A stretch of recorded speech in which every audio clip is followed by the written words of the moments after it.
बल्कि अभी आपने कहा कि हर लंबे बंदे को कमर का दर्द होता है, ये हर सेहतमंद बंदे को जिसका वज़न ज़्यादा होता है तो उसको भी कमर की दर्द बहुत होती है।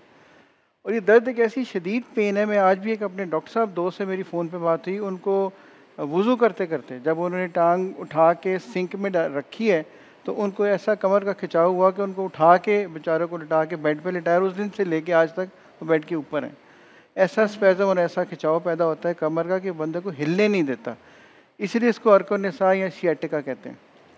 अब होता ये है कि जब ये कमर में खिंचाव होता है तो बंदा चलने-फिरने के, काम करने के काबिल भी नहीं रहता। और आपका सवाल ये क्यों हो रहा है? 2 वजह से हो रहा है। एक तो हमारी एक्सरसाइज़ कोई नहीं है, वॉक कोई नहीं है, हमारी बॉडी में ताकत ही नहीं है इस किसी किस्म के स्ट्रेस बर्दाश्त करने की। नंबर 2 हमारे पोस्चर्स ठीक नहीं हैं।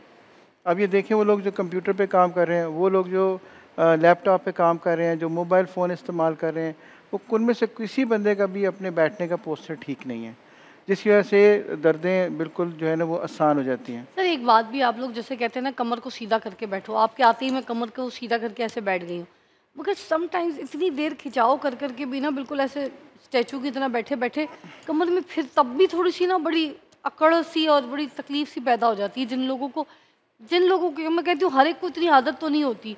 अब इतनी देर बंदा ऐसे टाइट पुतला बन के किस किस तरह से बैठे, अब ये भी मसला है।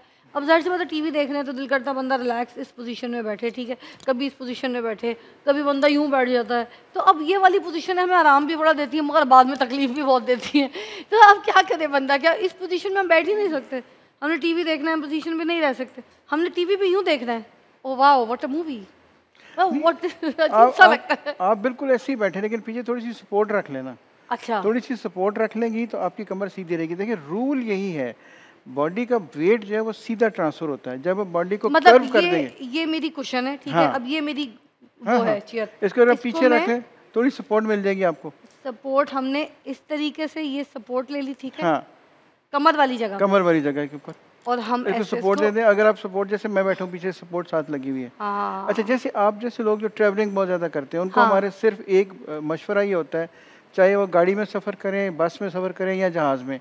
जहाज़ में सफ़र करें तो ख़ास तौर के ऊपर आपको विंडो वाली सीट नहीं लेनी चाहिए। अच्छा विंडो वाली सीट नहीं लेनी चाहिए, ख़ास तौर पे लंबे सफ़र में, क्योंकि उस सीट से आप निकल नहीं सकते। हाँ साइड वाली सीटें, इसको आयल कहते हैं, वहाँ से निकलें, उठें, आधे घंटे बाद एक चक्कर लगाएं, आके बैठ जाएं, कुछ नहीं होगा। मेरे पास ठीक है, इतने पेशेंट्स आते हैं जो लॉन्ग फ्लाइट के बाद, लॉन्ग ड्राइव के बाद, चाहे वो लंबा सफ़र करें बस में, चाहे वो गाड़ी में और चाहे वो जहाज़ में, उनकी डिस्क में पेन शुरू हो जाती है, कमर में दर्द शुरू हो जाती है, वो टांगों में जाती है और वो बढ़ती बढ़ते बढ़ते वो काम करने के काबिल भी नहीं रहते। अच्छा सर, अब ये जो मसल पेन होती है कमर में, जो पट्टे हैं उसमें खिंचाव हो जाता है और उस जगह पे ना दर्दें निकल आती हैं, ये दर्द उस जगह पे होती क्यों है और ये दर्द को कैसे ख़त्म करना है अब? अच्छा, दर्द की 2 वजह होती हैं। एक चीज़ मेन होता है ये कि जब मसल स्पैज़म में, खिंचाव में चले जाएँगे, जैसे प्लेयर्स को नहीं आप देखते कि खेलते-खेलते एकदम अपनी टाँग पकड़ के एक बंदा लेट जाता है और उसके बाद 2 बंदे आते हैं, उसको स्प्रे करते हैं, फिर वो इस काबिल होता है चलने के, या उसको उठा के बाहर लेके जाते हैं स्ट्रेचर में डाल के। यही खिंचाव, यही स्पैज़म कमर में भी होता है। अच्छा, दूसरी जो मेन वजह होती है वो जो सियाटिका जिसको कहते हैं, कि एक डिस्क होती है 2 मोरों के दरमियान, वो डिस्क अपनी जगह स्लिप करके जाके वो किसी नस को दबा देगी और उस नस में दर्द शुरू होगी, जो कि उस टांग में जाएगी, चलने नहीं देगी, हिलने नहीं देगी और इतनी शदीद पेन होगी बंदा चल नहीं सकता। उसका इलाज 2-3 तरीके से करते हैं। सबसे पहले उसको डायग्नोज करते हैं एमआरआई करके कि कौन सी डिस्क स्लिप है और कितनी ज़्यादा स्लिप है। इसके फिर आमतौर पे 2-3 तरीक़ों से इलाज किया जाता था। पहला तो रेस्ट है, अगर आप रेस्ट करें तो बेतहाशा दर्दें, बहुत सारी दर्दें वैसे ही ठीक हो सकती हैं। अपना पोस्चर ठीक कर लें, थोड़ा सा रेस्ट कर लें, थोड़ी सी वॉक कर लें और आम रूटीन की दवाई खा लें। लेकिन अगर इससे ठीक ना हो तो फिर हम जो पेन मैनेजमेंट के लोग हैं, हम इसका इलाज करते हैं बग़ैर सर्जरी के, बग़ैर ऑपरेशन के, बग़ैर बेहोश किए। हम एक ट्रीटमेंट करते हैं जिसको ओज़ोन थेरेपी कहते हैं। उसमें हम ये न्यूक्लियोप्लास्टी उस प्रोसीजर का नाम है। हम एक सुई से, एक नीडल से उस डिस्क के अंदर वो ओज़ोन लगाते हैं, उस डिस्क को थोड़ा सा वो श्रिंक कर देती है। उससे वो जो कॉज ऑफ पेन है, एक बात याद रखिएगा, हमारा काम है दर्द की वजह को ठीक करना। अगर दर्द की वजह ठीक हो जाएगी तो दर्द खुद ब खुद ठीक हो जाएगी। सो हम पेन किलर लगाने पे और पेन वाले इंजेक्शन लगाने पे ज़्यादा बिलीव नहीं रखते। हमारी स्पेशलिटी हमें ये कहती है कि अब you find the cause of pain. अगर आपको पता चल गया कि इस दर्द की वजह ये है, अब उसको ट्रीट कर दें, दर्द खुद ठीक हो जाएगी। तो हम वही करते हैं, बगैर बेहोश किए, बगैर सुन किए, बगैर जो लंबा चौड़ा एडमिशन किए। 1 घंटे में आप आएँ, आधा घंटा रुके, 10 मिनट का प्रोसीजर कराएं, उसके बाद बेशक ड्राइव करके घर चले जाएं। ये जो कमर में दर्द होता है डॉक्टर साहब, ये अगर मसाज करवाया जाए गरम तेल के साथ और ऑलिव ऑयल के साथ या कोई ऐसे स्पा ऑयल्स के साथ एक मसाज करवाया जाए, तो क्या मसाज कारआमद होती है पेन बिल्कुल रिलीफ के कारबंद हो लिए? सकता है जी, बिल्कुल कारबंद हो सकता है। इनिशियली अगर आप एक स्टोन मसाज भी बड़ी ज़्यादा पॉपुलर है, वो तो आपको बहुत पता सारी है किस्में ना, मलेशिया वगैरह देखिए में। स्टोन मसाज का हर कोई बंदा घर में तो नहीं करा सकता, नहीं। लेकिन घर में रूटीन में अगर मसाज जो करा सकते हैं, चाहे वो ऑलिव ऑयल के साथ कर लें, किसी और तेल के साथ कर, इसमें कोई हर्ज नहीं है। ज़रूर करके देखना चाहिए। सारे घरेलू टोटके में इसके हरगिज़ खिलाफ नहीं, आजमाने चाहिए। लेकिन अगर आपको ये महसूस हो कि सब कुछ करने के बावजूद मुझे फ़र्क नहीं पड़ रहा, मुझे दर्द बढ़ गई है, चला नहीं जा रहा, टांग उठाने में प्रॉब्लम हो रही है, तो एक बात याद रखिए, 4 निशानियाँ याद रखें। अगर ज़्यादा देर खड़ा नहीं हुआ जा रहा, जैसे नमाज के लिए खड़े होते हैं, लाइन में खड़े होते हैं, किसी वजह से बिल जमा कराने खड़े होते हैं, इमिग्रेशन में नहीं खड़ा हुआ जा रहा, नंबर 2 ज़मीन पे बैठ के उठा नहीं जा रहा, जैसे नमाज पढ़ के उठते हैं या ज़मीन वाला वॉशरूम से उठते हैं, नहीं उठा जा रहा, ज़्यादा देर बैठा नहीं जा रहा, अगर 4 घंटे 3 घंटे बैठना पड़ गया और साइडें तब्दील करनी शुरू कर दी हैं, और नंबर 4 सुबह सो के उठने में प्रॉब्लम हो रही है। सुबह बंदा छलांग मार के उठ नहीं सकता, उसको अपना आप सेट करने में, सेटल करने में टाइम लग रहा है। इसका मतलब है कि आपकी कमर में और आपकी डिस्क में कोई मसला मौजूद है, जिसको जल्द अज जल्द हल करना ज़रूरी है। नहीं तो फिर बंदा किसी ऐसे स्पैज़म में चला जाता है कि उससे चलना फिरना भी मुश्किल हो जाएगा। उससे 4 निशानियाँ कम अज़ कम याद रखें। सर अगर ये पेन बहुत सीवियर हो जाए तो इसका क्या जो है नुकसान हो सकता है इंसान को? प्लीज़ अभी ब्रेक के बाद हम हमें प्लीज़ सही से एलैबोरेट कीजिएगा, ठीक है? हम ब्रेक लेते हैं, ब्रेक के बाद ज्वाइन करते हैं डॉक्टर। जिम में जाते हैं, इनका होता ये है कि ये लोग बग़ैर प्रिपरेशन के किसी बड़े हीरो को देख के उनका यही ख़्याल होता है कि हम पिछले अगले 15-20 दिन के अंदर वही वाली बॉडी बना सकते हैं जो कि अगलों ने सालों में बनाई होती है।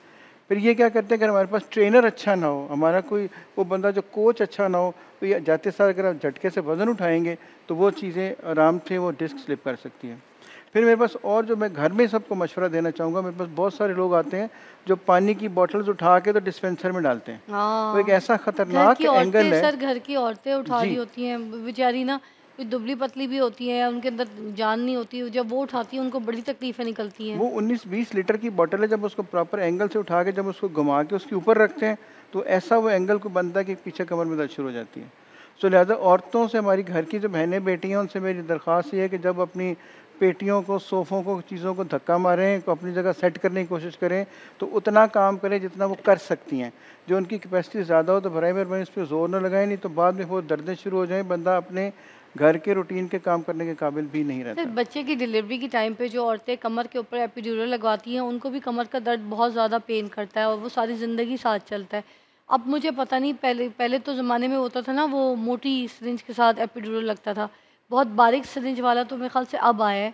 तो पहले जिन औरतों ने लगवाए हैं उनके साथ ये शिकायत है, मेरी बहुत सी दोस्तें हैं, फैमिली में ऐसे लोग हैं जो अभी तक ये शिकायत करते हैं कि यार एपिड्यूरल लगवाया था, उसके बाद से दर्द है, उससे पहले कमर में कोई दर्द नहीं था। और सेम एपिड्यूरल वाली जगह की वजह से उनको पूरी कमर में दर्द रहता है। इसके बारे में भी आपके पास पेशेंट्स आते होंगे इसको लेके? जी, बिल्कुल इसका आते क्या हैं। इलाज है? क्या इसकी ट्रीटमेंट है या बस ये अब लगवाया है तो सारी ज़िंदगी दर्द चलेगा? नहीं, नहीं, ज़रूरी नहीं है। कोई दर्द भी सारी ज़िंदगी नहीं चलना चाहिए।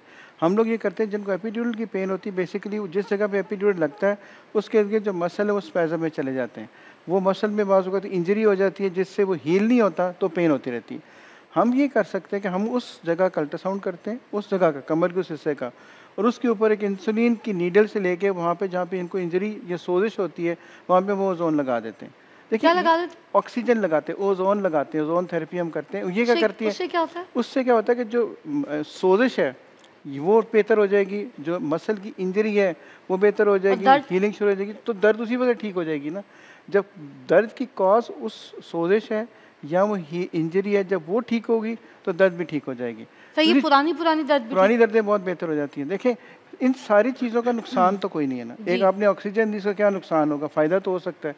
तो उसके अलावा थोड़े से मसाज से, थोड़ी-सी दवाइयों से दर्द बहुत बेहतर कर 100% ठीक ना भी हो तो खातून इस काबिल ज़रूर हो जाती है कि अपने घर के काम कर सकें, चल फिर सकें, और हर वक़्त की जो पेन है, अनईज़ीनेस है, वो नहीं रहती, पेन बेहतर हो जाती है। अच्छा। जी, बिल्कुल हो जाती है। सर कोई मैग्नीशियम की कमी और इस तरीके का भी कोई इलाज है कि जैसे अगर कोई दर्द है कमर में, कोई जोड़ों में, तो वो जो है इस तरह गोंद खाने से कुछ चीज़ें ठीक होती हैं? जैसे बड़े बुजुर्ग कहते हैं ना, गोंद खाओ, गोंद का तीरा, ये सब चीज़ें, और मखाने खाओ, ठीक है, फिर इंजीरी वगैरह खाओ, इस तरीके से भी कमर बड़ी कमर कस जो पंजीरी वगैरह में भी डलती है, इस तरह की चीज़ें खाने से, फिर ये मैग्नीशियम वाली चीज़ें खाने से, अगर ये खाई जाए तो क्या कमर में कोई ताकत आएगी?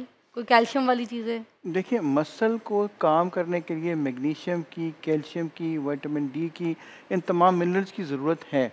हमारी ख़वातीन जो आमतौर पे सन में सूरज में नहीं जाती हैं, एक्सरसाइज जिनकी नहीं है, रेगुलर वॉक जिनकी नहीं है, डाइट जिनकी प्रॉपर नहीं है, खाना सोना प्रॉपर नहीं है, तो उनको अगर ये चीज़ें दे दी जाएँ इसमें कोई हर्ज नहीं है।